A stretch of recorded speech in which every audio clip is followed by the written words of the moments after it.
Bonjour à tous, bienvenue sur ma chaîne à nouveau pour une nouvelle recette hyper simple à réaliser, sans robot.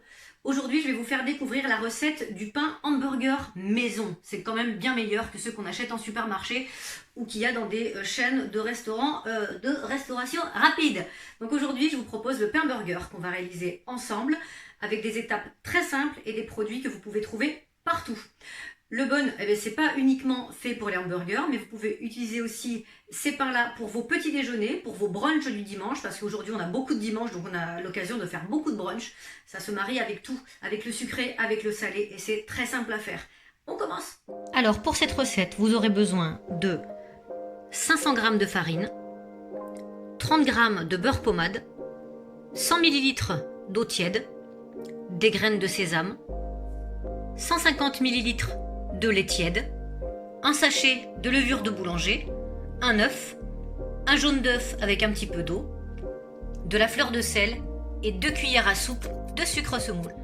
Alors pour commencer, je vais prendre ma levure de boulanger, donc c'est une levure qui est active, qui s'active avec de l'eau tiède. Attention, l'eau doit rester tiède uniquement parce que si elle est trop chaude, en fait vous allez casser la levure.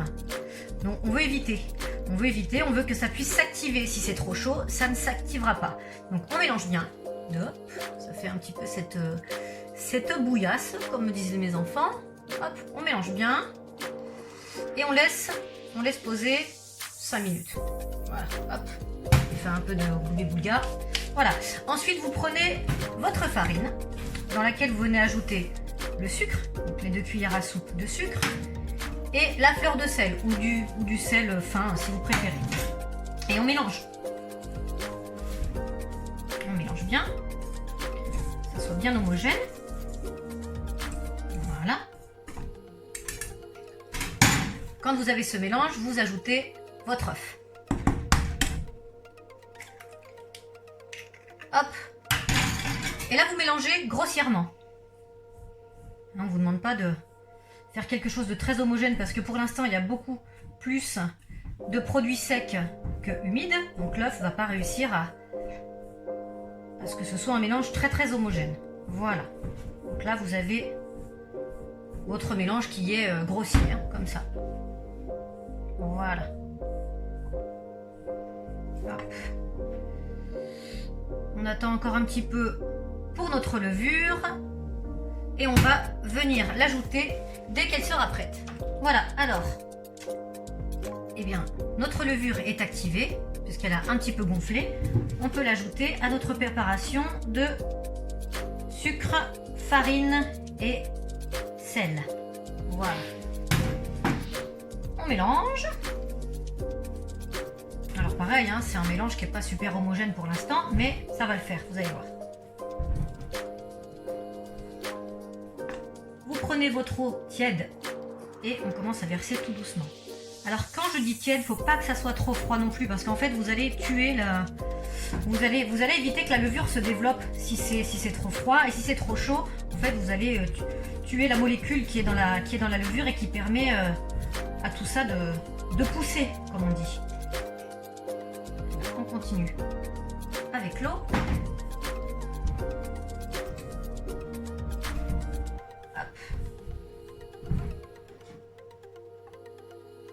Voilà.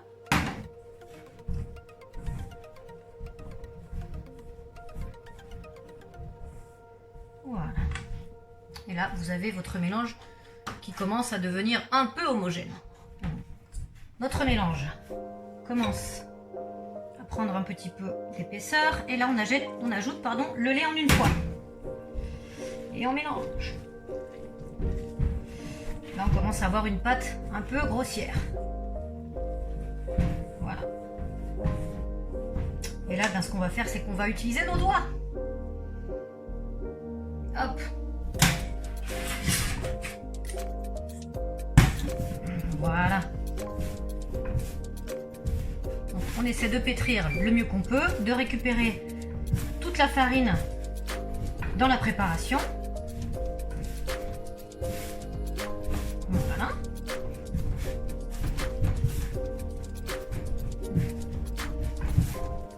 C'est un peu salissant comme recette, mais le résultat est sympa.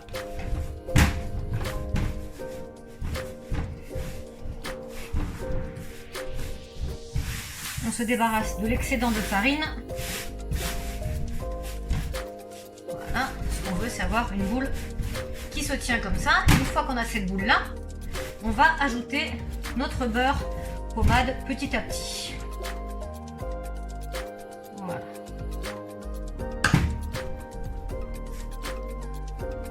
Évidemment, vous aurez pensé à vous laver les mains correctement, surtout en ce moment, avant de commencer cette recette. Hein. Voilà, donc là, avec le beurre, elle va devenir un petit peu plus collante. Donc là, vous reprenez la farine qu'il y avait tout à l'heure en excès et on mélange. On rajoute encore un petit peu de beurre.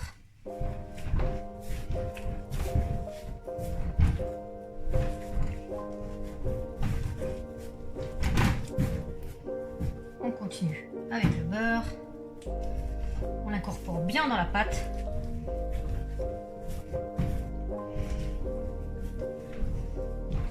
Voilà, n'hésitez pas à la, sans être trop dur quand même, n'hésitez pas à bien la, en tout cas à bien la malaxer. Voilà. On prend tout le reste de beurre et on termine de façon à ce que le beurre soit partout. Donc là on a une boule qui est un peu collante.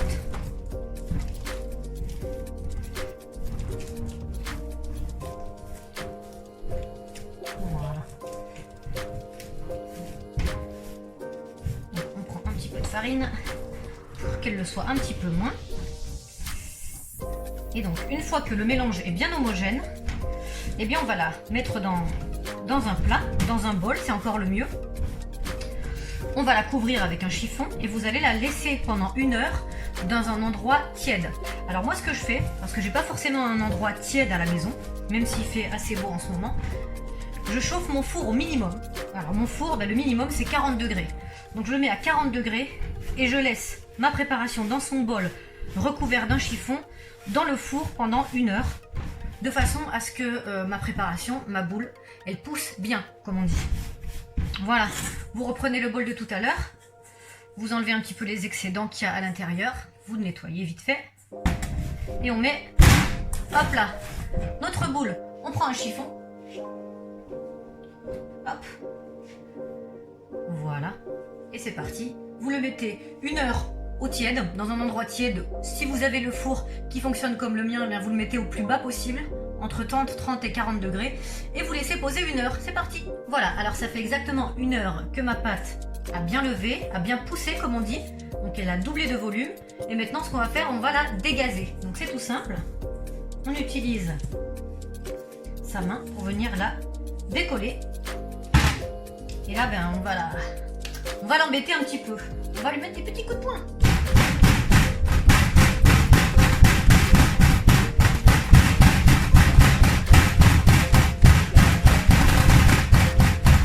Voilà, de façon à ce que l'air qu'il y avait dedans soit complètement parti. Non, mais en tout cas qu'elle soit un petit peu plus plate.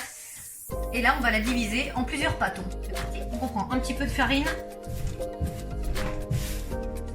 pour la retravailler un tout petit peu.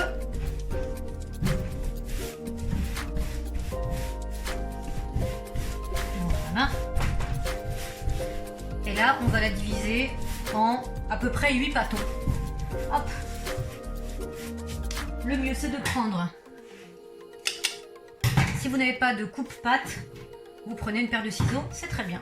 Hop. Pour éviter que l'air s'échappe trop. Voilà. On travaille un peu chaque pâton.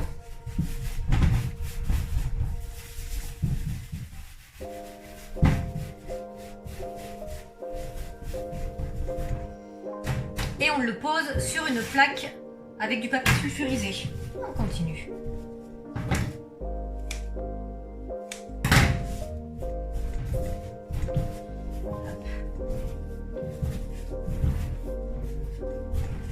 Voilà.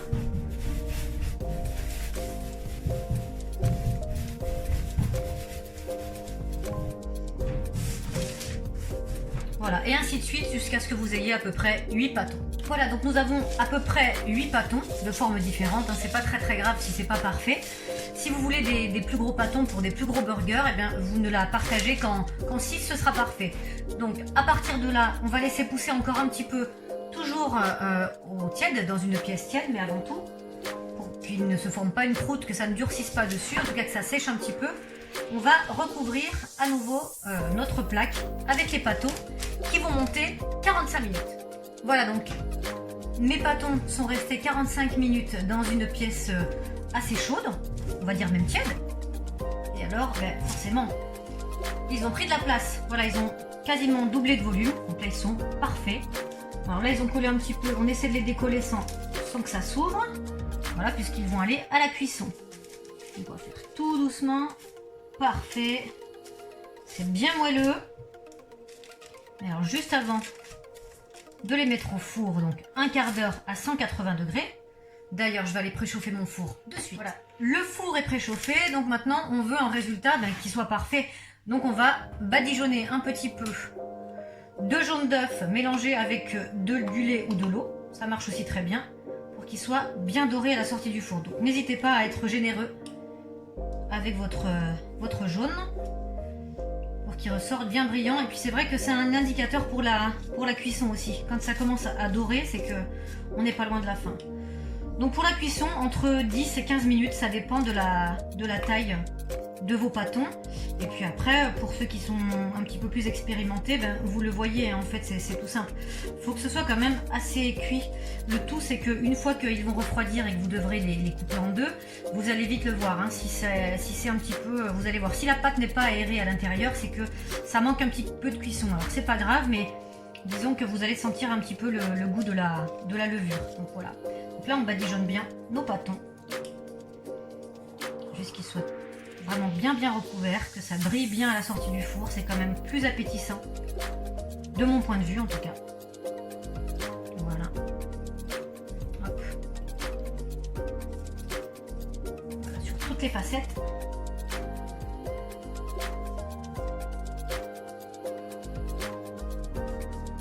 Parfait.